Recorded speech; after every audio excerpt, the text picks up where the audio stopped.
पूज्य गुरुदेव के चरणों में इच्छामी इच्छामी इच्छामी महर्षि।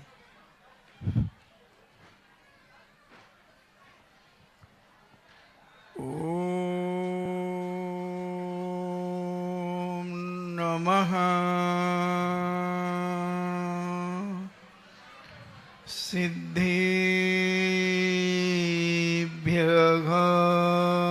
ओम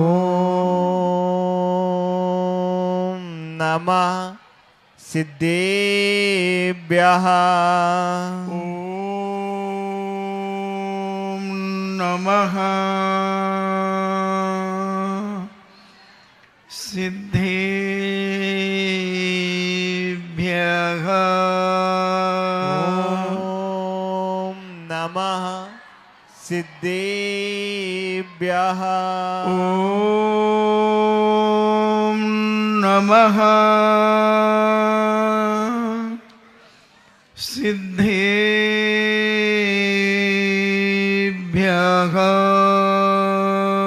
ओम नमः सिद्धेभ्यः।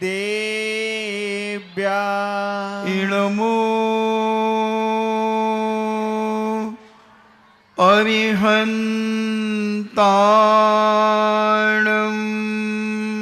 नमो अरिहन्ताणम्।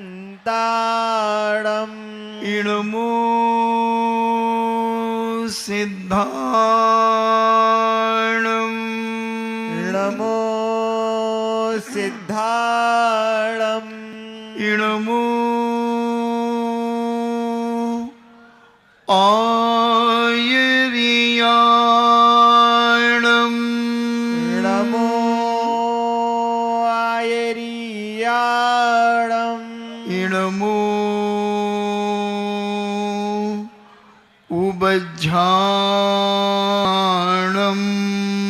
नमो वज्झायाणम्। इणमो लोये सब्बे साभूणम्। नमो लोये सव्यसाहुणम्। पंच परमेष्टि भगवान की जय। अहिंसामयी वीतराग विश्व धर्म की जय। देवादिदेव 1008 आदि ब्रह्मा आदि सब श्री आदिनाथ भगवान की जय। देवादिदेव 1008 शासन नायक बाल ब्रह्मचारी भगवान महावीर स्वामी की जय। परम पूजनीय आचार्य शिरोमणि गुरुवर श्री कुंद कुंद महामुनिराज की जय। परम पूजनीय आचार्य शिरोमणि गुरुवर श्री विद्यासागर जी महामुनिराज की जय। परम पूजनीय निर्यापक श्रमण मुनि श्री सुधा सागर जी महाराज की जय। परम पूजनीय 3,9 करोड़ महामुनिराजों की जय। परम पूज्य छुल्लक 105 गंभीर सागर जी बरनी महाराज की। इच्छामी महर्षि इच्छामी महर्षि इच्छामी महर्षि। 3,9 करोड़ मुनिराजों की जय हम इसलिए बोलते हैं क्योंकि यह पूरे 2.5 द्वीप के अंदर इतने मुनिराज अधिकतर होंगे तो इतने ही होंगे। छठे गुणस्थान से लेकर के 14वें गुणस्थान तक के मुनिराजों की यह संख्या है। छठवें गुणस्थान में जो मुनिराज होते हैं 5,98,93,206। फिर इसके आधे कर दीजिए तो वह 7वें गुणस्थान में होते हैं। 8वें, 9वें, 10वें और 11वें गुणस्थान में 299, 299, 299, 299 होते हैं। ये उपशम श्रेणी और छपक श्रेणी में 598 मुनिराज छपक श्रेणी में होते हैं, 8वें, 9वें, 10वें और 12वें गुण स्थान में। और 8,93,000 या 93,502 संख्या कुछ आगे पीछे एक आध दो की हो सकती है। यह 13वें गुण स्थान के मुनिराज होते हैं। ऐसे ही और 598 14वें गुण स्थान के होते हैं। ऐसे ये सारे मुनिराजों की संख्या 3,9 करोड़ होती है। बड़ी श्रद्धा से सोने के पहले प्रत्येक जीव अपने जीवन में 3,9 करोड़ मुनिराजों को बड़ी श्रद्धा से नमन करे। और प्रातः काल जब पुनः हम सोकर के उठते हैं तब नमोकार मंत्र को पढ़कर पुनः 3,9 करोड़ मुनिराजों को हमें नमोस्तु करना चाहिए।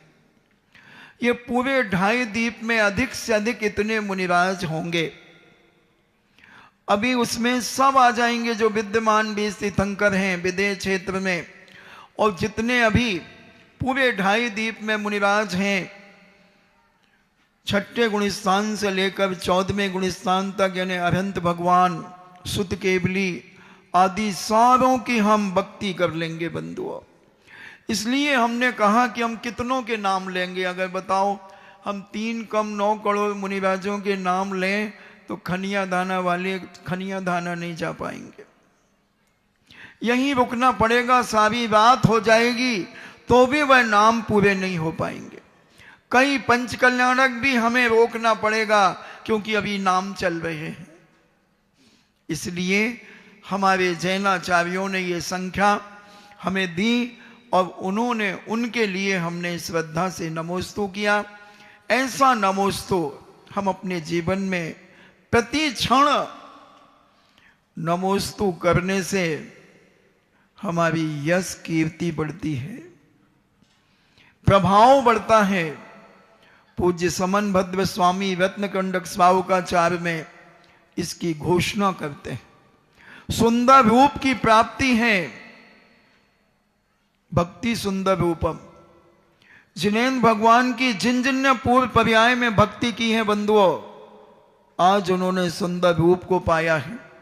तुम मर जाना लगाते फेयर एंड लवली, तुम मर जाना बीको टर्मरिक कुंदन की दमक जो देखे मुखड़ा हो जाए डेड डेस।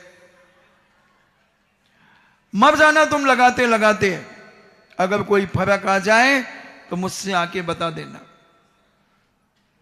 बेनिसिंग क्रीम, कोल्ड क्रीम, बहुत क्रीमें आ रही हैं, लगा लो। एक बच्चे ने अपनी मां से पूछा कि मां आप चेहरे में प्रतिदिन क्या लगाती हो? उसकी मां ने कहा बेटा हम क्रीम लगाते हैं। बोले किस लिए लगाते हो? बोले गोरी होने के लिए। बोले मम्मी आप गोरी तो हो? बोले बेटा और गोरी होना चाहता हूं। उसने कहा अच्छा ठीक है। अब उस बच्चे को जितने पैसे मिलते वो इकट्ठे करता गया, बेचारा जोड़ता गया। रक्षाबंधन में उसके मामा जी आए, मामा जी ने उसको पैसे दिए, वो रख लिए। चाचा ने पैसे दिए, वो दादा ने दिए। जो जितने पैसे जो देता सब रखता चला जाता। और 1 साल के बाद वह एक दुकान पर गया और बोले भैया फेयर एंड लवली दे दो। उसने 5,000 रुपए रख दिए और बोले जितनी इन 5,000 रुपए की जितनी फेयर एंड लवली आए वो सब दे दो, जितने बड़े से बड़े ट्यूब आए वो सब दे दो। दुकानदार ने कहा क्या करोगे? बोले आपको इससे क्या मतलब, मेरी मां लगाती है गोरे होने के लिए, मैं अपनी भैंस के लिए खरीद रहा हूं। और उसने 5,000 के ट्यूब खरीदे और आते साथ भैंस को नहलाया, लक्स सुप्रीम साबुन से नहलाया, खूब नहला करके और क्रीम लगा दी। और 2 घंटे बाद देखने गया, भैंस भैंसे ही की भैंसे ही थी। 1 हफ्ते बाद फिर देखा, भैंस वैसे ही थी। उसने अपनी मम्मी से कहा मम्मी मैं भी तुझे 15 साल से देख रहा हूं, तू वैसे ही की वैसे ही है, क्यों बर्बाद करती है पैसे? तूने, तेरे कारण मैंने भी पैसों को बर्बाद कर दिया। तो ये क्रीम रीम से कुछ नहीं होता बंधुओं। हमारे जैनाचार्यों ने जो कहा है वही सत्य है, हमारे मुनिराजों ने जो कहा है वही सत्य है। भक्ति सुंदर रूपम, जिनेंद्र भगवान की जो भक्ति करेगा बंधुओं वो उतना ही सुंदर होता चला जाएगा। जितने भी लोग अपने आप को सुंदर मानते हैं, जिनका सुभग नाम कर्म का उदय है, उन्होंने नियम से पूर्व जन्म में जिनेंद्र भगवान का गुणानुवाद किया है, स्तुति की है, भक्ति की है, क्योंकि भक्ति से ही हमें अपने जीवन में सब कुछ मिलता है बंधु। जो कुछ भी आज तुम्हारे पास है ये सब पूर्व जन्म की भक्ति का ही फल है। नियम से तुमने भक्ति की है, इसलिए अपने जीवन में इस भक्ति को बढ़ाओ। जितनी जितनी भक्ति बढ़ेगी, धन बढ़ेगा, वैभव बढ़ेगा, यश बढ़ेगा, मान सम्मान बढ़ेगा, सब कुछ बढ़ेगा। यही खनिया दाना, यही 84, कहां गए हम तो नाम ही भूल गए, इनके शॉर्टकट के नाम लेके ही नहीं आ पाए हम।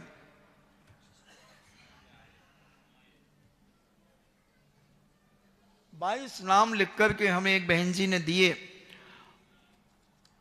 और हमने पहले 10-12 गांव के शॉर्ट फॉर्म बना करके दिए थे, क्योंकि हमें अच्छा नहीं लगता कहीं पुरा। अब ये पुरा क्या है, गड्ढा पुर गया। कहां कहां के नाम, डिबिया, डबिया। अब डबिया गाय को कहते मंदिर की चुटकियां लेके आऊं तो इतनी सी दिबर, मैं कहता भाई डिबिया कहां गई, चश्मा की डिबिया कहां गई। अब वो इतने सारे लोग रहते हैं, वो चश्मा की डिबिया में समा जाएंगे।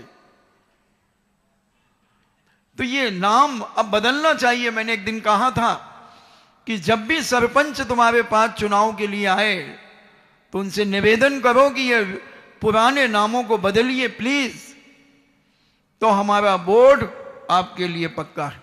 पूरे गांव के गांव ये संकल्प करें। अब बताओ चमरौगा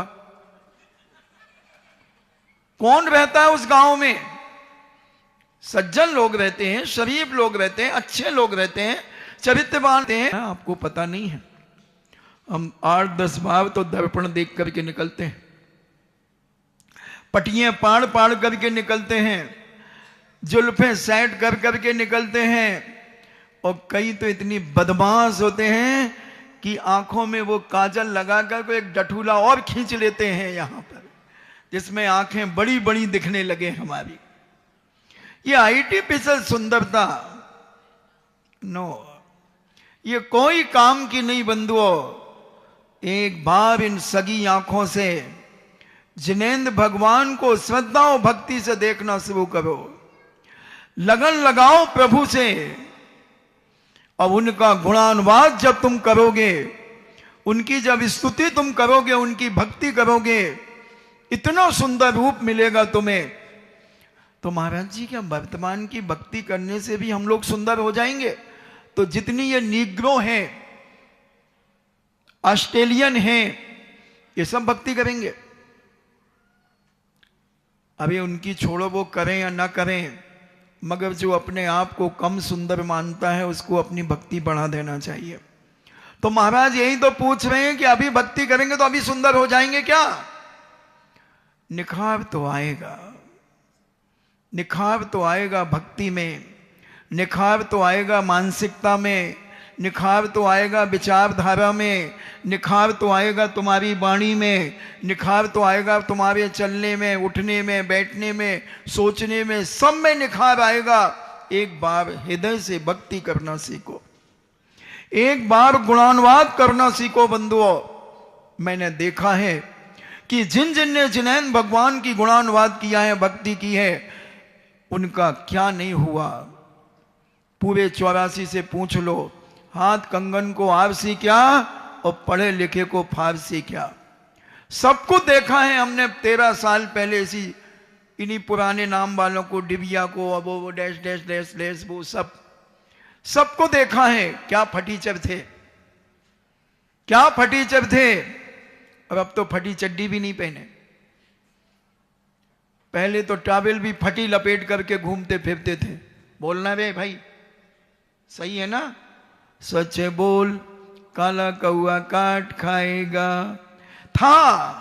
मगर जैसे ही तुमने जिनेंद्र भगवान का गुणानुवाद करना शुरू किया, पूज्य मुनि श्री ने जो तुम्हें भक्ति करना सिखाया, जो अभिषेक करना सिखाया, दर्शन करना सिखाया, प्रभु का गुणानुवाद बताया, और जिन जिन ने श्रद्धा भक्ति से वह काम किया, आज उसके घर में पौबारा है बंधुओं, पौबारा है। एक नहीं, ऐसे अनेकों नगर।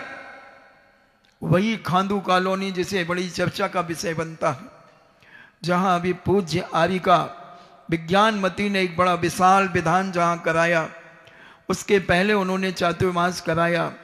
तुम यकीन नहीं करोगे दोस्तों, हमारा जब चतुर्मास 2007 में हुआ था, सुधा सागर महाराज का पहला कलश 7 लाख रुपया में गौ, तो पहला कलश 7 लाख रुपए में खांडू कॉलोनी के अंदर, और 11 लाख रुपया में शिविर हो गया था। कुछ नहीं था उनके पास, मगर जो भक्ति करना सिखाया, प्रत्येक व्यक्ति कम से कम आज 500-700 लोग प्रतिदिन अभिषेक करते हैं बंधुओं। इतना विशाल, और जहां जिनके मात्र घर 2 कमरे, 1 आंगन, 1 किचन और 1 सुसु करने का स्थान, इसके अलावा कुछ नहीं था, ग्राउंड फ्लोर। मगर आज टोपी लगा करके मकान देखो तो टोपी नीचे गिर जाए। 372 मकान नए बन चुके हैं। 417 मकान कुल वहां थे जब हमने वहां चातुर्मास किया था। मात्र 1 या 2 घर में जीप थी। जीप तो सबके पास थी, मगर 2 घरों में जीप थी। जीप सबके पास थी, मगर 2 घरों में जीप थी। मगर आज एक भी घर ऐसा नहीं होगा कि जिसके घर में 1-1, 2-2 4 व्हीलर ना हो। और विचार करें, बच्चा भी अभिषेक करता है। और आज पूज्य विहारिका विज्ञानमती जी ने जो विधान कराया, वह विधान में कम से कम 70-75 लाख रुपए की शांति धारा हुई है। 31 और 1 तारीख के दौरान उसी समाज ने, वहां पर भक्तांबर जी का पाठ होता है 48 दीपकों से प्रतिदिन। 11 थाल लगते हैं और 1100 रुपए में थाल फिक्स है। किसी का बर्थडे, सालगिरह आदि होती है तो बोली लगती है। 40-50 लाख रुपए साल का उसका आता है। 1.5-2 करोड़ रुपए की शांति धारा होती है प्रति साल में। ऐसा प्रभाव बंधु इस भक्ति का। आंखें खोल लो, अपनी कसायों को निकाल करके फेंक दो। श्रद्धा और समर्पण अपने जीवन में अंतरंग में धारण कर लो। ये जिनेंद्र भगवान की भक्ति और गुणानुवाद करने का एक सुनहरा मौका सारे 84 वालों को मिला है। 19 तारीख से 25 तारीख तक जो एक पंच कल्याणक प्रतिष्ठा होने जा रही है, इसमें एक भी परिवार ऐसा ना हो कि इसमें अपनी भक्ति का प्रदर्शन ना करे बंधु। ये अलौकिक भक्ति तुम्हारे जीवन में वो साथी से पुण्य प्राप्त कराएगी। ये तो मैंने एक जगह की बात कही। मैंने राजस्थान को देखा है बंधु। 1994 में कमंडल पकड़ने वाले लोग नहीं थे। ललितपुर से बिहार करते हुए हम गए थे। ललितपुर के लड़के 50 लड़के हमारे साथ बिहार करते हुए गए थे। वहां का एक व्यक्ति भी कमंडल पकड़ने में नहीं था। जानते ही नहीं थे कि धर्म क्या होता है। मगर जब पूज्य श्री ने वो धर्म सिखाया तो आज ज्ञानोदय तीर्थ क्षेत्र अजमेर में बना। कम से कम 600 बीघा जमीन होगी बंधुओं। क्या विशाल क्षेत्र है। एक बार वहां के भी दर्शन करो। अभी चले क्या ये बच्चे दर्शन करने? आरिका कहां जा रही हो दर्शन करने? अभी रात को नहीं जाना बेटा वहां। नारेली बाद में चलेंगे, अभी नहीं। बच्चे कितने आज्ञाकारी, थोड़ा सा सुनते हैं और फट से चलने जाते हैं। चलो आ जाओ अभी। नहीं कोई नहीं जानना, खेल छोड़ दो उसको वहीं ग्राउंड में। तो ये तो है, कल मैंने एक तत्वार सूत की भक्ति का एक प्रभाव बताया था। बहुत सारे लोगों की उसी भक्ति तत्वार सूत लिखने पर कमर के दर्द ठीक हो गए, घुटनों के दर्द ठीक हो गए, क्या क्या नहीं हो गए, कैंसर जैसी बीमारियां भी ठीक हो गई। बंधुओं, भक्ति में वो ताकत है, शांति धारा में वो ताकत है कि भक्ति करने वाला चाहिए। बहुत पुरानी एक घटना मुझे स्मरण में आ गई। हमारे पूज्य आचार्य विद्यासागर जी महाराज के गुरु महाराज ज्ञान सागर जी महाराज जब ब्रह्मचारी अवस्था में थे, बनारस से पढ़कर के आ गए थे, अध्ययन करके आ गए थे और अपने राणौली गांव में अध्ययन कर रहे थे, मंदिर में रहा करते थे। और उस समय पूज्य शांति सागर जी महाराज के कुछ शिष्य वहां पर होंगे, तो उनके संग में एक सूत्र जल का त्याग कराया जाता था पहले। देखो नहीं मिली ना बस, हमने कहा था अभी जाने की बस मिलेगी ही नहीं अजमेर जाने की। देखो हमारी सुकेशी भी आ गई है, क्या सुकेशी नाम है, केशवी भी आ गई। अरे बच्चों की दोस्ती जी का जंजाल, और छूट गई दोस्ती तो बच्चे हो गए कंगाल। और वह ब्रह्मचारी जी, हाँ आ जाओ, बुला हुआ यहीं से है, उधर नहीं होगा, बेचारी आ गई, बाई होते इंतजार कर रही हुई है चौका में।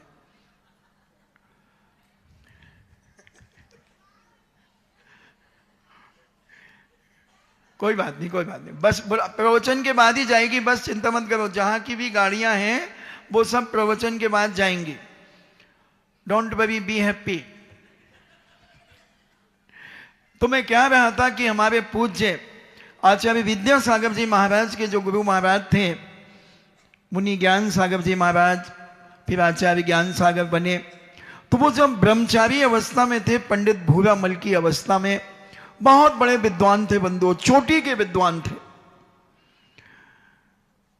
इतना जबरदस्त ज्ञान उनका था, ज्योतिष का, धर्म का, न्याय का, व्याकरण का, बहुत बड़े विद्वान थे। तो उन्होंने एक बार एक विद्वान से, ब्राह्मण विद्वान से कहा कि भाई हमें जैन साहित्य पढ़ाओ। उन्होंने कहा तुम्हारे जैन साहित्य में क्या है, और जो पुस्तक ले गए थे वो, उस विद्वान ने उनकी पुस्तक को फेंक दिया। क्या है तुम जैनों के यहां, केवल त्याग, ये नहीं खाना, वो नहीं खाना, ये नहीं खाना, और है क्या तुम्हारे यहां पर?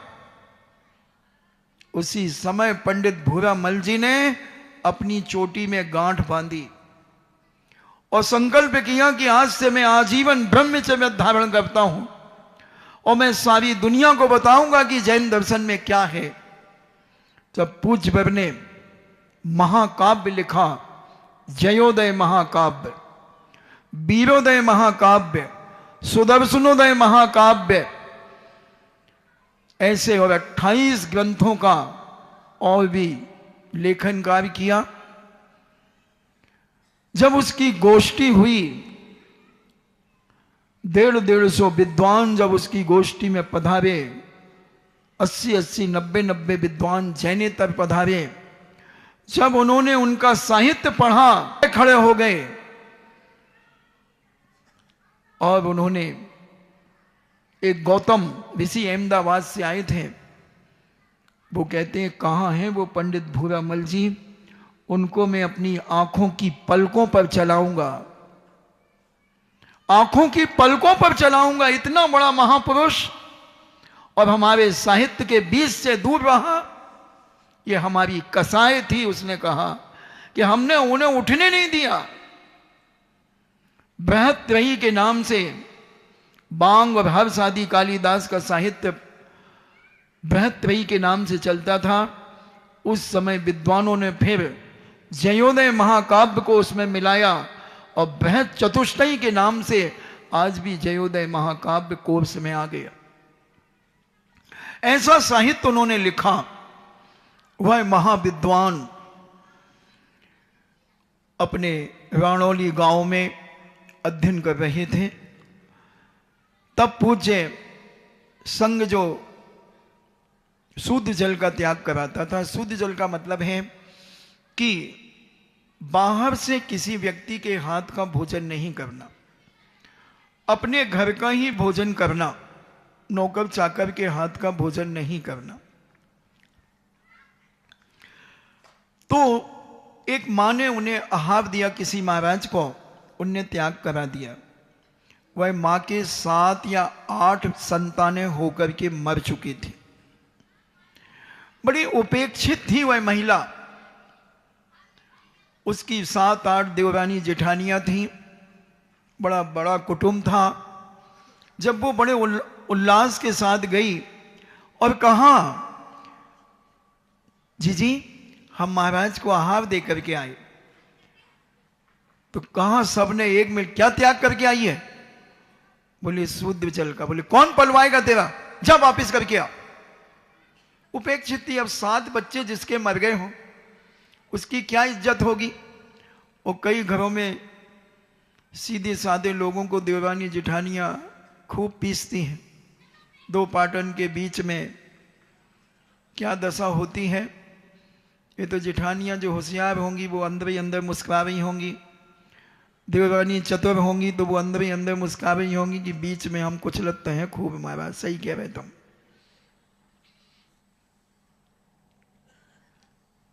और महाराज के पास बड़ी दुखी हो गई। महाराज ने उसे एक नजर देखा और कहा, जा तेरी संतान होगी। चली गई और योग संयोग ऐसा बना, उसका पुण्य का उदय जागा और वह 10 महीने के बाद एक बच्चे को लेकर के अपनी एक जेठानी के साथ जिनालय में आई। 45 दिन के बाद 9 महीने वो हो गए और बच्चे को दर्शन करा रही थी। एक सड़ा सा नारियल उसके हाथ में था, बेदी पे रख दिया और जैसे ही पलटी और पंडित भूरामल जी को देखा तो फूट फूट करके रोने लगी। भूरामल जी कहते हैं, बेटा क्यों रो रही हो तुम? तुम्हारा तो आज बड़ा सौभाग्य है कि तुम्हें 45 दिन के बाद जिनेंद्र भगवान के दर्शन हो रहे हैं। तुम्हें आह्लाद होना चाहिए, उल्लास होना चाहिए, भावना भाना चाहिए कि हे भगवान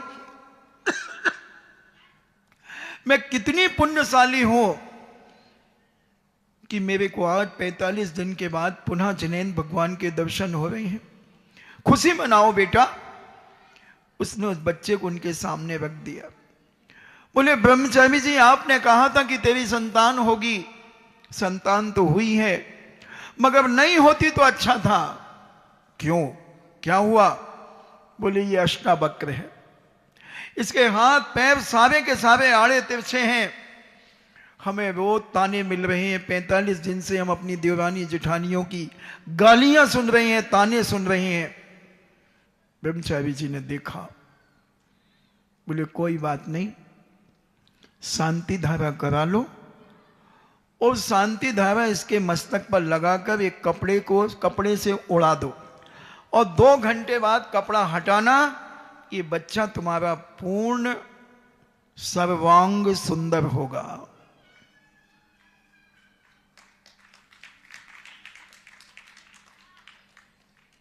अच्छा, कुछ लोगों को बाद में समझ में आया। एक बार एक चिड़ियाघर देखने के लिए बहुत सारे बच्चे गए। बहुत सारे बच्चे चिड़ियाघर देखने के लिए गए। खनिया धाना के बच्चे भी थे, डबिया के भी थे, पुरा के भी थे, मुहासा के भी थे, बामौर के भी थे, सब तरफ के बच्चे थे। अब वो बच्चे जब पूरी 2 बसें गई थी, सारे बच्चे बड़े आनंद में चिड़ियाघर देख करके लौटे।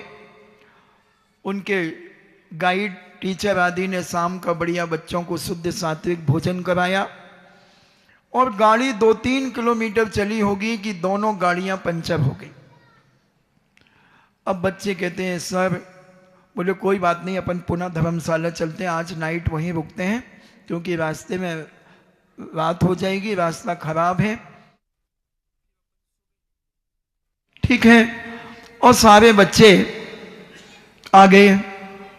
तो जब उनने चिड़ियाघर देखा था तो उसमें यह देखा था कि सारे जितने भी जानवर हैं वो सब हंस रहे थे, मात्र जो गधा था, गधा, डंकी और डंकन, गधी और गधा, क्योंकि डंकी की पत्नी डंकन,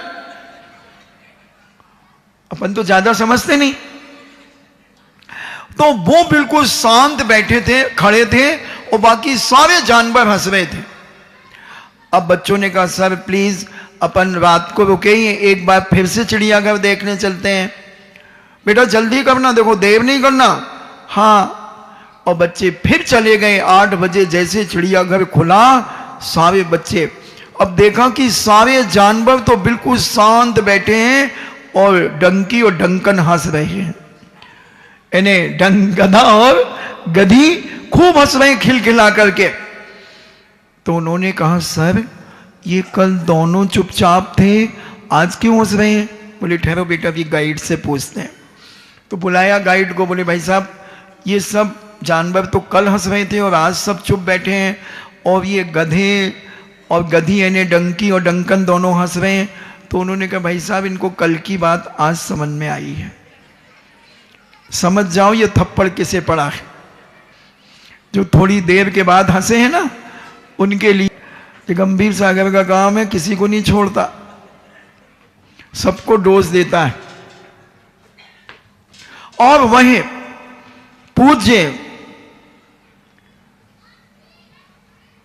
भगवान के दर्शन करके जब रोई मां, तो उन्होंने ये उपदेश दे दिया, मगर उसने कहा कि हमारे यहां कोई नहीं करेगा ब्रह्मचारी जी, हमारे घर में धर्म के प्रति कोई रुचि नहीं है। उन्होंने कहा कोई बात नहीं, मैं देख के करूंगा। और कोई उन्होंने अच्छा शुभ मुहूर्त में स्वयं शांति धारा करके पंडित भूरामल जी उस बच्चे के लिए गंदोदक ले गए। शांति धारा का गंदोदक उन्होंने अपने हाथ से लगाया और लगा करके कपड़ा उड़ा दिया और कहा 2 घंटे बाद इसका कपड़ा हटाना। 2 घंटे के बाद जब कपड़ा हटाया गया, बच्चा पूर्ण अंग उपांग से सुसज्जित सुशोभित हो गया। वह बच्चा मुझे 1998 में जब मैंने सीकर में चातुर्मास किया, 65 साल का वह नौजवान जिसका नाम था परमानंद मोदी, वो मेरे पास आया। अब उसने कहा कि महाराज मुझे पहचानते हो? मैंने कहा हाँ एक इंसान हो तुम। तो बोले नहीं नहीं। तो मैंने कहा नहीं नहीं, क्या क्या वह जानवर है क्या, इंसान ही तो है? बोले मैं परमानंद मोदी महाराज जवान हूं। मैंने कहा हाँ, मैंने बुढ़ा कब कहा तेरे को? तो बोले आपको एक अपने आपके दादा गुरु की एक घटना सुनाऊं मैं? मैंने कहा सुनाओ। तो उसने ये बात मुझे बताई। तो मैंने तुम्हें कैसे मालूम, तुम तो उस समय अपंग थे, अपाहिज थे? बोले मेरी मां ने बताई। बोले 7 या 8 भाई मेरे बहन मर चुके थे, मगर मेरे को भक्ति सिखाई तुम्हारे दादा गुरु ने।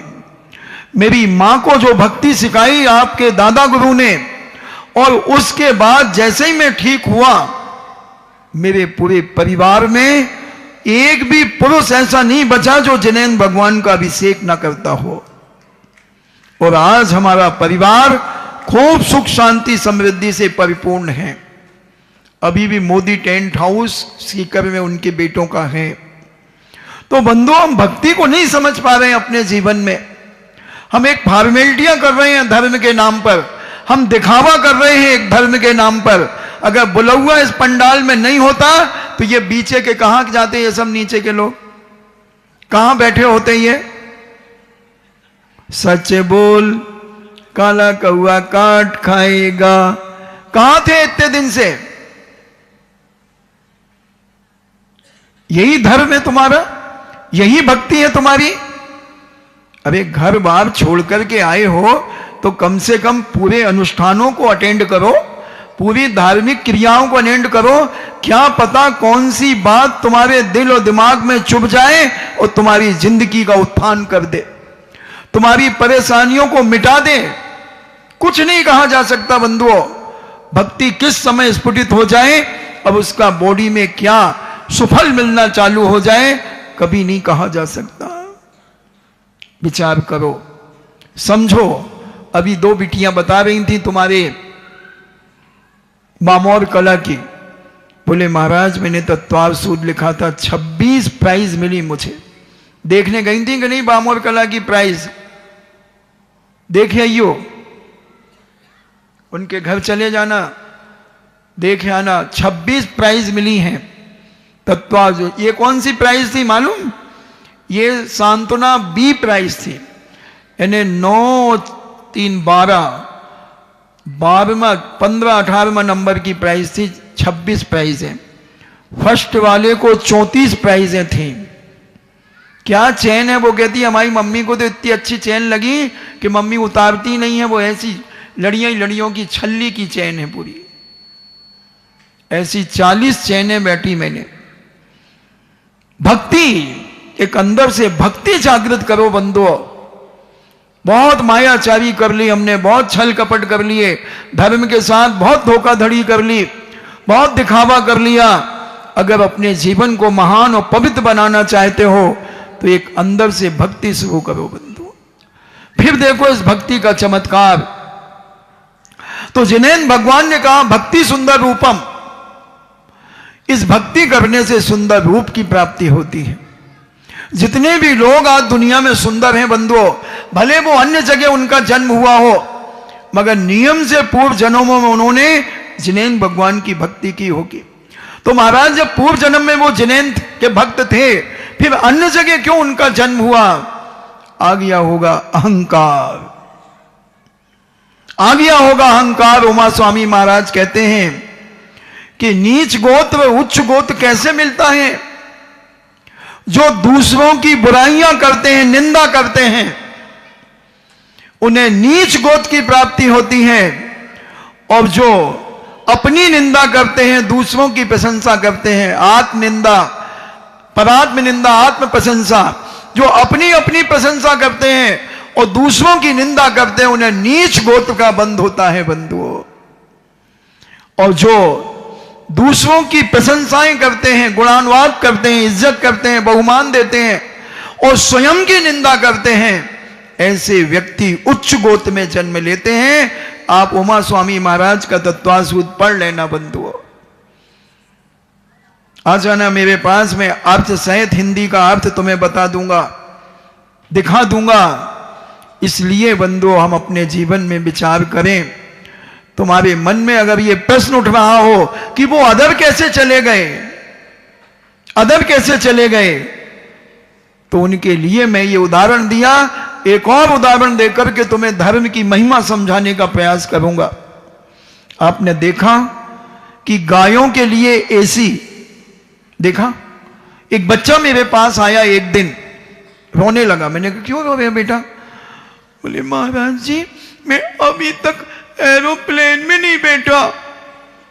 तो मैंने कहा बैठ जाओ ना बेटा, क्या है, भोपाल से दिल्ली चले जाना। बोले नहीं, मुझे दुख जब होता है जब कुत्ता एरोप्लेन से उतरता है ना, और कुत्ते को मैं एरोप्लेन में चढ़ते देखता हूं तो मुझे बहुत वेदना होती है। तो मैंने कहा बेटा इसमें रोने की क्या बात है? बोले वो कुत्ता तो है और एरोप्लेन में बैठा है, उसने ऐसा क्या किया? और बोले हमारे बाजू में एक बंगला है ना महाराज, तो वहां पर गाय के लिए एसी लगा है और हमारे पापा सिन्नी का पंखा लगाते हैं। तो मैंने कहा बेटा गाय के लिए एसी लगा है?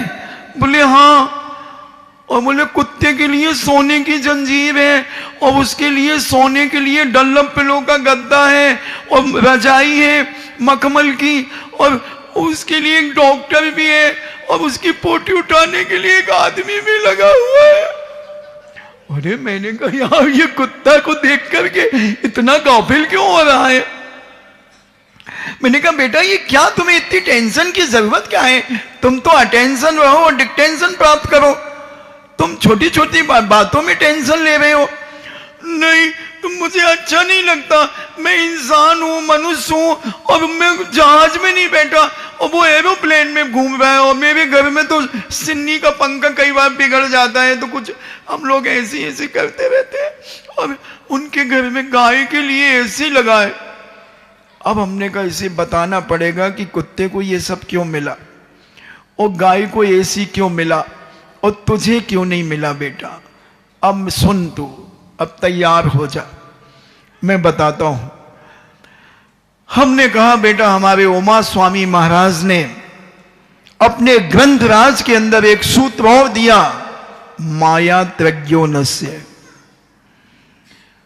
357 सूत्र हैं बंधु उस छोटे से लघु ग्रंथ में, जिसके ऊपर कितना लिखा आचार्यों ने।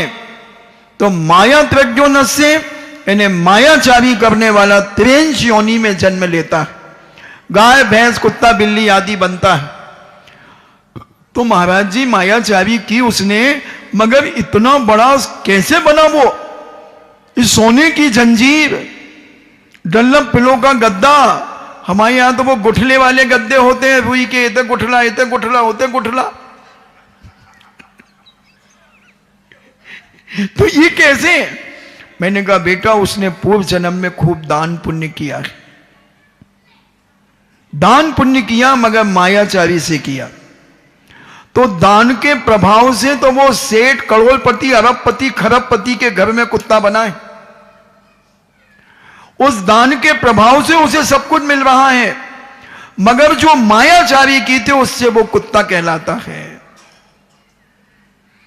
भक्ति भी की थी, सब कुछ किया था, धार्मिक क्रियाएं भी की थी, मगर मायाचारी से की थी। इसलिए मैं तुम्हें बताना चाहता हूं, भक्ति करना अच्छे पवित्र मन से, पवित्र भावनाओं से, श्रद्धा आस्था और विश्वास के साथ भक्ति करना।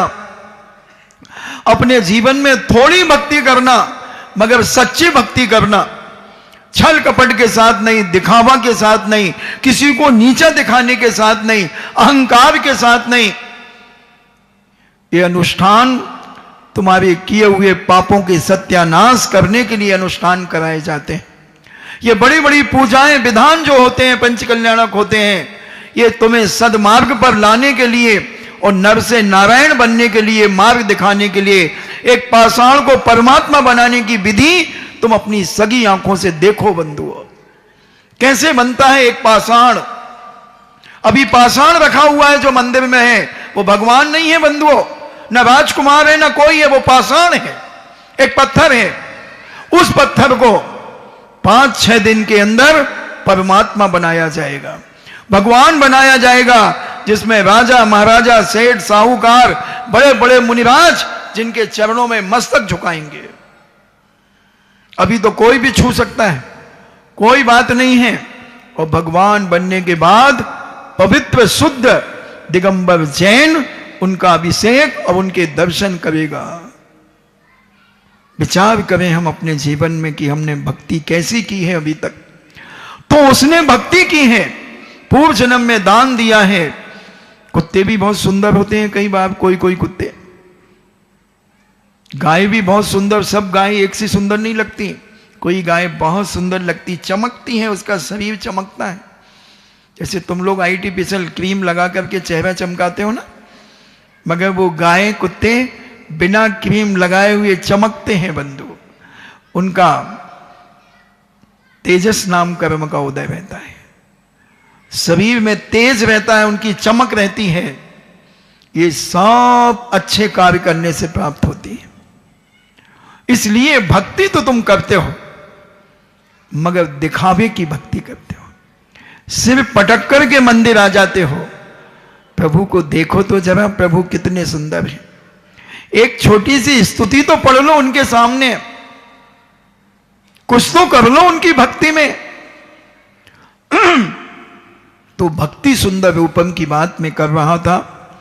तो वह बालक 65 साल का परमानंद मोदी, हष्ट पुष्ट बिल्कुल तो शांति धारा की भक्ति एक अलौकिक शक्ति है बंधुओं। ये पूज्य मुनि श्री सुधा सागर जी महाराज ने इसको डेवलप किया। कहां कहां जाते थे लोग, थोड़ा सा कुछ हुआ उस चबूतरे चलो, इधर अगरबत्ती चढ़ाने चलो, वहां चमीटा खाने चलो, उधर भभूत के गंडे ताबीज बांधो।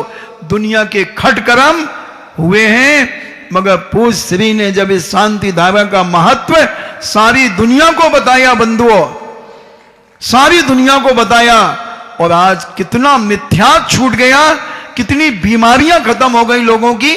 कैंसर जैसी बीमारियां, ट्यूमर जैसी बीमारियां, खतरनाक से खतरनाक बीमारियां इस शांति धारा से ठीक हुई हैं। हजारों लाखों आदमी कोरोना में शांति धारा से बचे हैं बंधुओं। इस शांति धारा के प्रति अपनी श्रद्धा, आस्था, विश्वास, प्रतीति, लगन दिन दूनी रात चौगनी बढ़ाओ बंधुओं। और अपने जीवन में कभी भी कुछ परेशानी आए, उसको मरीज को भले अस्पताल भेजो और मंदिर में शांति धारा कराओ। इधर पुण्य का काम करेगी उस मरीज के लिए, वहां डॉक्टर की मेडिसिन काम करेगी। और जब दोनों का योग सहयोग मिलेगा, तुम्हारा आदमी का मतलब तुम्हारे परिवार का सदस्य, नहीं तो बच्चे कहे हमारे तो आदमी नहीं है, तुम्हारे घर का सदस्य तुम्हारे घर में स्वस्थ होकर के आ जाएगा। सैकड़ों बंधु, सैकड़ों। अभी वो भाई साहब कहां गए तुम्हारे खनिया दाना के, वो बता रहे थे महाराज पैरालिसिस हो गया था, पूज्य मुनि श्री से आशीर्वाद लिया, 50% ठीक हुआ। फिर अशोक नगर आया, 20% फिर ठीक हुआ। यहां पे लिया, 100% ठीक हो गया। अभी मैं आ रहा था जिज्ञासा में, तब मुझे मिले थे, नाम भूल गया मैं। हाँ, जो भी भाई साहब हो तुम्हारे, वो पहले चले गए थे कहीं दूर, फिर लौट करके वापिस आ गए वो। तो ये पुण्य बड़ा जबरदस्त है बंधु। अपने जीवन में भक्ति करना सीखो, भक्ति करना सीखो, नमस्कार करना सीखो। सब कुछ नमस्कार और भक्ति से मिलता है। यश मिलेगा नमन करने से मिलेगा, प्रणाम करने से मिलेगा। इसलिए तुम जो चाहते हो, यश, इज्जत, सुंदरता सब मिलेगी बंधु। ये जैन दर्शन एक ऐसा मॉल है कि यहां सुई से लेकर एरोप्लेन तक मिलता है। ये जिनेंद्र भगवान की भक्ति का वो चमत्कार है बंधुओं।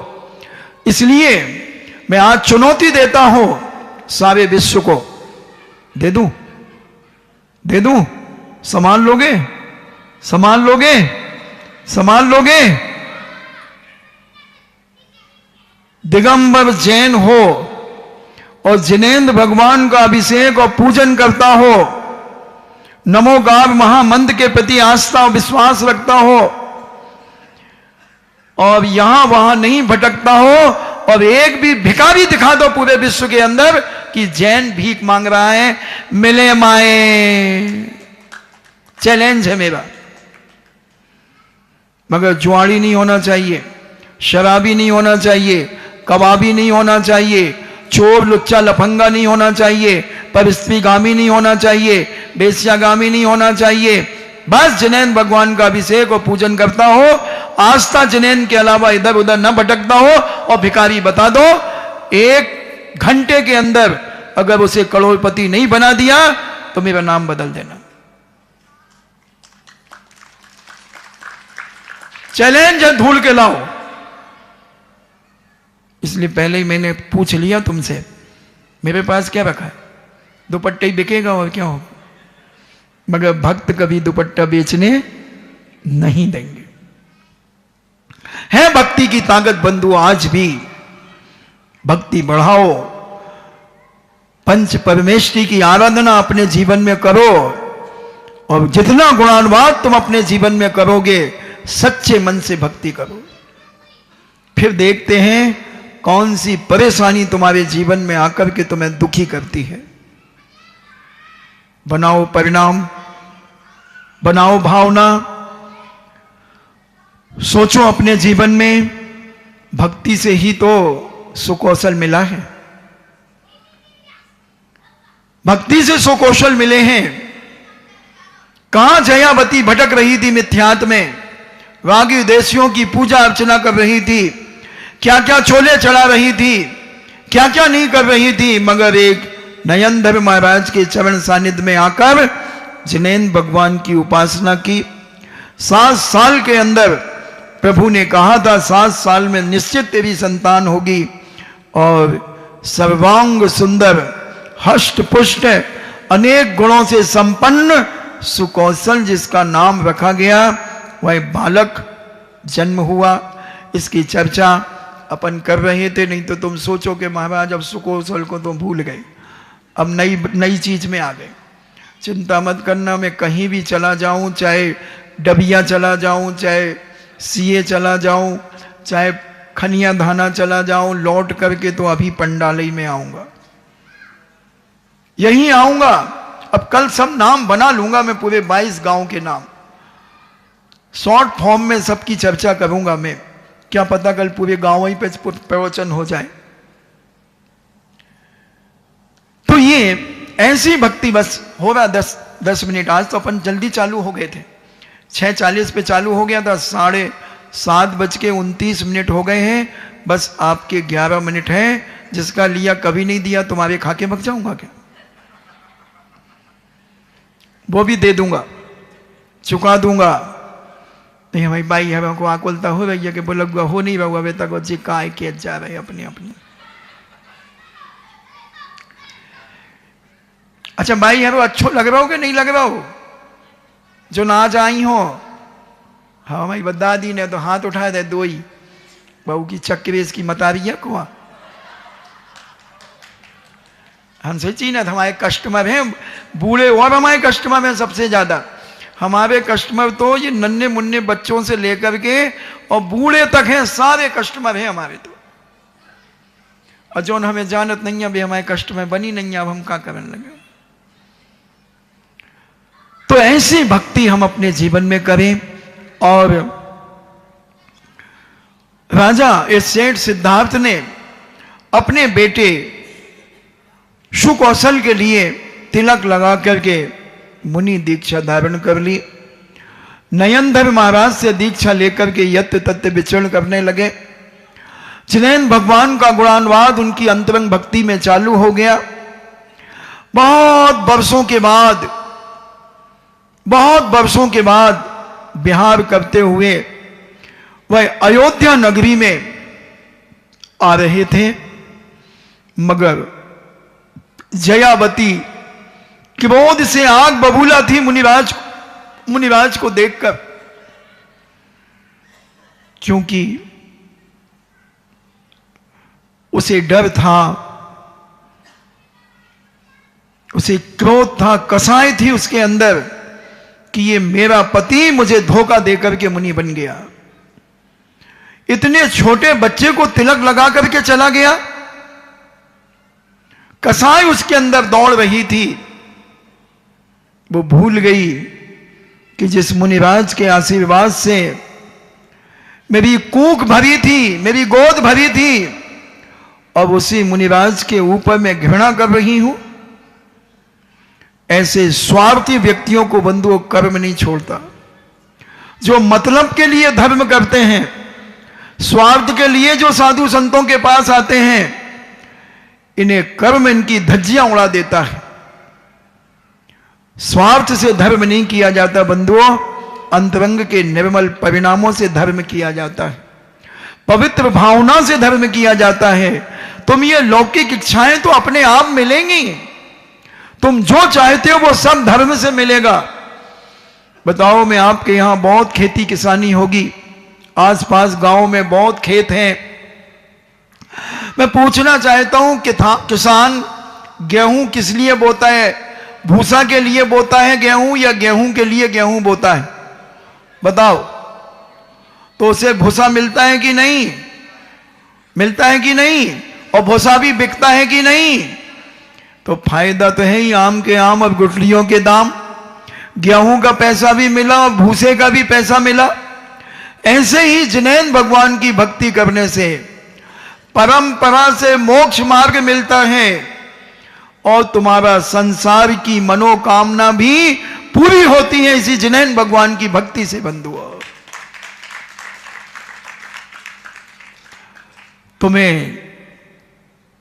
पाप भी तुम इनकी भक्ति से ही कर पाओगे बंधुओं, और पुण्य भी इनकी भक्ति से करोगे। रावण जब मर्यादा पुरुषोत्तम राम को मारने का प्रयास कर रहा था, तब रावण अपने जिनालय में शांतिनाथ भगवान के पास बैठकर बहुरूपणी विद्या सिद्ध कर रहा था, मगर जिनेन्द्र भगवान का नाम लेकर के ओम ह्रीं श्री शांतिनाथ जिनेन्द्राय नमो नमः, शांतिनाथ जिनालय में रावण बैठ करके 1000 खंभों का जिनालय था रावण का। विचार करो कितना बड़ा जिनालय होगा, इसमें कितने खंभे लगे हैं, गिनो। ये ब्राउन कलर के कितने पिलर हैं, ये एक एक पिलर मान लो इनको कितने हैं, गिन के बताओ मेरे को जरा। 6, 8, 10, 12, 20 मान लो लगभग, 20 इधर 20 इधर 40। हाँ ठीक है, जो कह दिया वही पक्का है। तो 40 खंबे इधर हैं, तो जब इतना बड़ा पंडाल बना है तो 1000 पिलर का कितना बड़ा पंडाल होगा, कितना बड़ा जिनालय होगा बंधुओं रावण का। उसमें बैठकर मर्यादा पुरुषोत्तम राम का नाश करने के लिए माला जप रहा है। विनाश के लिए भी और विकास के लिए भी भक्ति इनकी ही करना पड़ेगी बंधुओं। इसलिए हम भक्ति करें, दिखावे की न करें। श्रद्धा आस्था विश्वास अपने जीवन में रखें, छल कपट के साथ न करें, गुणानुवाद करें, श्रद्धा आस्था से करें और इतना विश्वास करें मरेंगे इन्हीं के चरणों में, जिएंगे इन्हीं के चरणों में, मांगना भी पड़ेगा तो इनके ही चरणों में मांगेंगे, यहां वहां जहां तहां नहीं जाएंगे। बोलो, अगर तुम्हारा बेटा पड़ोसी के यहां रोटी मांगने चला जाए तो तुम्हें कैसा लगेगा? और अपनी मां से मांग ले तो कैसा लगेगा? इसी प्रकार मैं तुमसे कहना चाह रहा हूं कि अगर तुम्हें कोई तीव्र कर्म के उदय से कभी भटकना पड़े, थोड़ा परेशानी हो जाए, तो मत बहक जाना किसी के कहने पर, यहां वहां मत भटक जाना। इन्हीं प्रभु के चरणों में आकर के निवेदन करना, भगवान आपका ही हूं, आपका ही हूं, आपका ही रहूंगा, आपका ही रहूंगा, मरते दम तक आपका रहूंगा प्रभु, आप मुझे संभालो। और अपनी परेशानी भी कह देना, कोई फर्क नहीं पड़ेगा। बड़े लोगों के सामने अपनी बात कहने में कोई दोष नहीं है, कह दो, कह दो, जो कहना तुम्हें कह दो, मगर यहां वहां मत भटकना। पड़ोसी के यहां बेटा खाने चला जाए, सच्ची मां घर आती ही एक थप्पड़ मारती है। अपने घर में नहीं था क्या? क्यों गया उनके यहां पर? मुझे भूख लगी थी। तो भूख लगी थी तो तुम रख तो गए थे हम तुम्हारे लिए, खाया क्यों नहीं तुमने? हमें क्या पता था। तो मर नहीं रही थी तुम। अगर थोड़ी कठोर मां होगी ना तो ही कह देगी मरने गई थी तुम, नहीं हम मर गए थे, तनक रुक जाते। लजवा दो तुमने, सारी नाक कटवा दी उनके, दर मांग भी गए खावे। बोलो कितना दुख होता है, कितनी वेदना होती है। उसी प्रकार हम साधुओं को वेदना होती है जब कोई हमारा जिनेन्द्र के कुल में जन्म लेने वाला कोई परिवार, कोई मां बहन बेटी भाई बच्चा इधर उधर जाकर के जब मस्तक झुकाता है, जब आग लग जाती है सीने में। जिनेन्द्र भगवान इसे कम पड़ गए, इसे देव सास गुरु कम पड़ गए, ये यहां वहां भटक रहा है।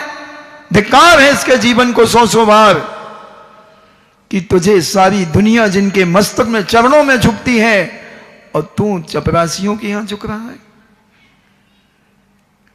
इसलिए बंधु अभी तक जो किया कोई बात नहीं, सब माफ है, क्योंकि झूठ बोलना पाप है और नदी किनारे सांप है। इसलिए जो कुछ कर लिया कर लिया, और आज कसम खा लो खून पसीने की मिलेगी तो खाएंगे, नहीं तो यारो भूखे ही सो जाएंगे। मिलेगा यही, मिलेगा इन्हीं के चरणों से, इन्हीं की भक्ति से। हमारी बाइयों को मालूम था कि बुलौआ मिलेगा तो पंडाल में मिलेगा, इसलिए वे 2 बाइयां और आ गई बेचारी। और क्या ऐसे थोड़ी है, बुलौआ तो पंडाल ही में मिलेगा, कहां मिलेगा? जब बुलौआ जहां होगा वहीं तो मिलेगा, यहां वहां कैसे मिलेगा? वो तो मालूम नहीं था लोगों को कि पंडाल में भी बुलौआ कर सकते हैं। यहां तो माइक भी लगा है, गाओ ना खूब, छूम छना ना ना ना ना ना ना ना ना ना ना, अच्छे भजन गाओ, गुणानुवाद करो, यही तो भक्ति है, यही तो सुंदर रूप दिलाएगी। महाराज जी हमें तो सुंदर रूप मिल गया, हमें नहीं चाहने। अरे अभी तेरे से भी ज्यादा सुंदर लोग हैं, तू अपने आप को ज्यादा सुंदर मत समझ, और सुंदर हैं, और सुंदर प्राप्त करो। और जिन्हें भगवान की भक्ति, गुणानुवाद, स्तुति, अनुष्ठान अपने जीवन में करो, जी भर के करो, और ये तुम्हारे शरीर पर निखार आएगा। आज की भक्ति का भी फल तुम्हें मिलेगा। आज की मतलब आज से भक्ति करने का, नहीं तो तुम आज ही अकेले ढोल पीट लो और बस कल से फिर इतनी उतई, तो फिर कछु न पन जाने और ब्लैक न हो जाओ। हाँ, एक और स्मरण में आ गई, सुना दूं। 2 मुनिराज भगवान महावीर स्वामी के समोशरण में जा रहे थे, और बहुत सारे श्रावक श्राविकाएं, बालक बालिकाएं अपने अपने बग्गियों पर, हाथियों पर, घोड़ों पर, विमानों पर, यानी विमान यानी और वो क्या बोलते हैं, बग्गी तो बोलते, बग्गियों पर जा रहे थे सेठ साहूकार। तो 2 मुनिराज एक सेठ जी को दिखे। सेठ जी उतरे अपनी बग्गी से और नमोस्तु किया। सर्वांग छोटे महाराज जो थे बहुत सुंदर थे, बहुत सुंदर चमक रहा था सुनहरा शरीर उनका। सेठ जी ने सोचा कि वाह क्या तपस्वी महाराज है, नमोस्तु किया और उनसे कहा कि महाराज, और उनके गुरु महाराज थे वो 50 कदम आगे जा रहे थे। उनसे पूछा आपके गुरु कौन है? बोले मेरे गुरु भगवान महावीर स्वामी हैं। मेरे गुरु भगवान महावीर स्वामी हैं। 3 बार उन्होंने कहा। सेठ जी ने भगवान महावीर स्वामी को नमोस्तु किया, उन महाराज को नमोस्तु किया। 50 कदम आगे जा रहे थे महाराज जो उनके गुरु महाराज थे, उनको नमोस्तु किया, और फिर थोड़ा आगे जाकर के बग्गी में बैठ करके सेठ जी चले गए। और जिन महाराज ने अपने गुरु का नाम छुपाया था उनका शरीर काला पड़ गया, काला पड़ गया बंधुओं, और शरीर से बदबू आने लगी। सेठ जी समोशरण में पहले पहुंच गए थे। कुछ देर के बाद जब दोनों महाराज उस समोशरण में पहुंचे और श्रावकों की कोठे में जब बैठे, तो सेठ जी की नजर पड़ी तो उन्होंने कहा अरे ये 2 महाराज अभी जो मुझे रास्ते में मिले थे, ये पीछे छोटे महाराज तो इतने सुंदर थे, इतने सर्वांग सुंदर, और इनका शरीर ये काला कैसे पड़ गया? बड़ी अंदर जिज्ञासा चालू हो गई। और 2 घंटे 24 मिनट के बाद भगवान की दिव्य ध्वनि समाप्त हो गई।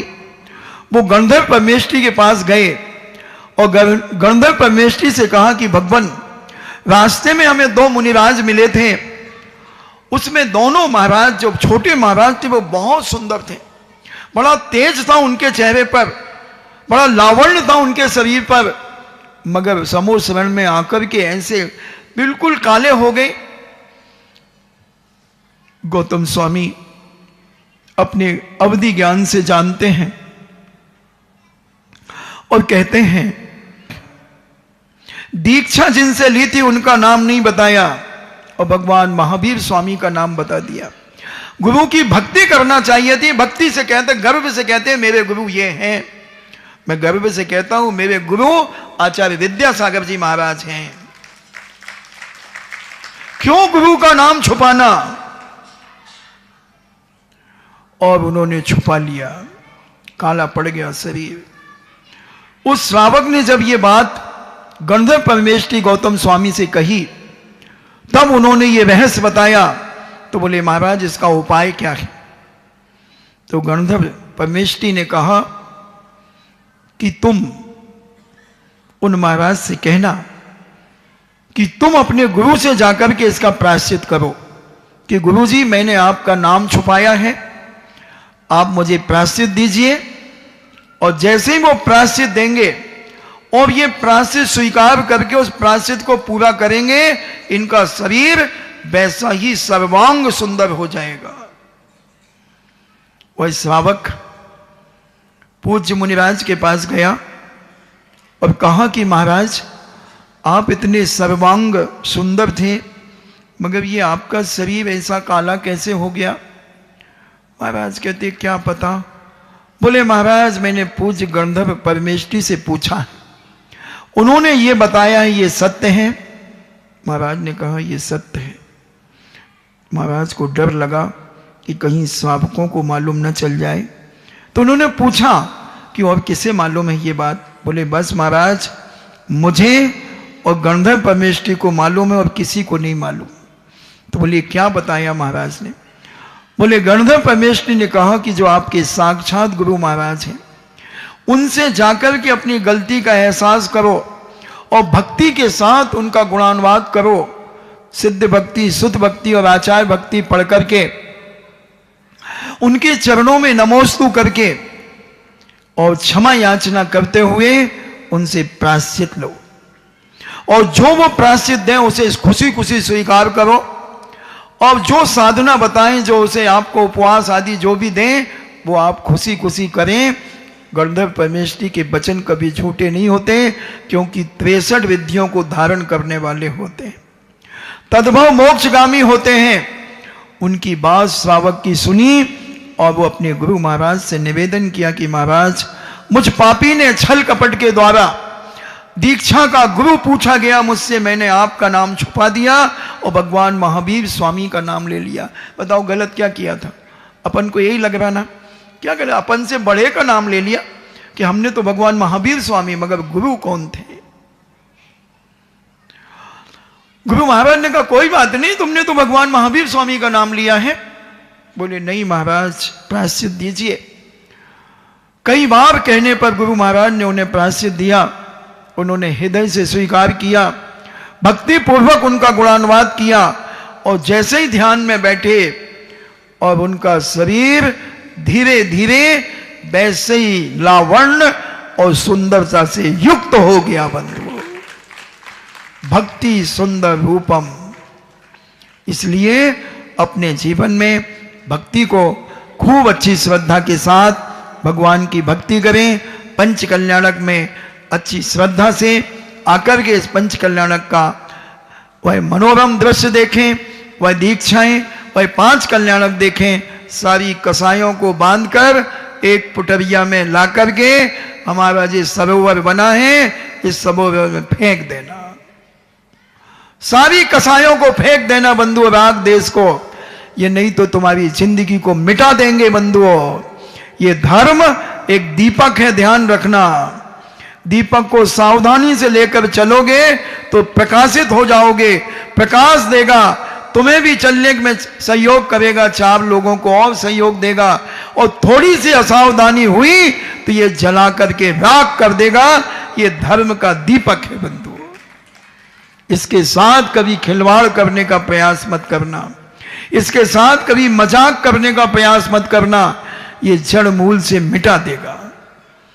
इसलिए समय आपका हुआ, हम समझें अपने जीवन में और अच्छी सच्ची भक्ति करें। आज कहाँ से अपन कहाँ चले गए कोई बात नहीं, आ गए वहीं पर। और उसने जयावती ने रास्ते बंद कर दिए कि कोई भी मुनिराज हमारे इस राज्य में नहीं आएगा। अब क्या गुल खिलेंगे अपन फिर कल चर्चा करेंगे। इन्हीं मंगल भावना के साथ जिनवाणी स्तुति। जिनवाणी के ज्ञान से सूझे लोकालोक, सो वाणी मस्तके धरो सदा देते हूँ धोख, हे जिन वाणी भारती, तो ही जपो दिन रैन, जो तेरो सरना गहे, सो पावे सुख चैन। देव भजो अरिहंत को, गुरु सेवा निर्ग्रंथ, दया धर्म पालो सदा, यही मोक्ष का पंथ। 9 बार नमोकार।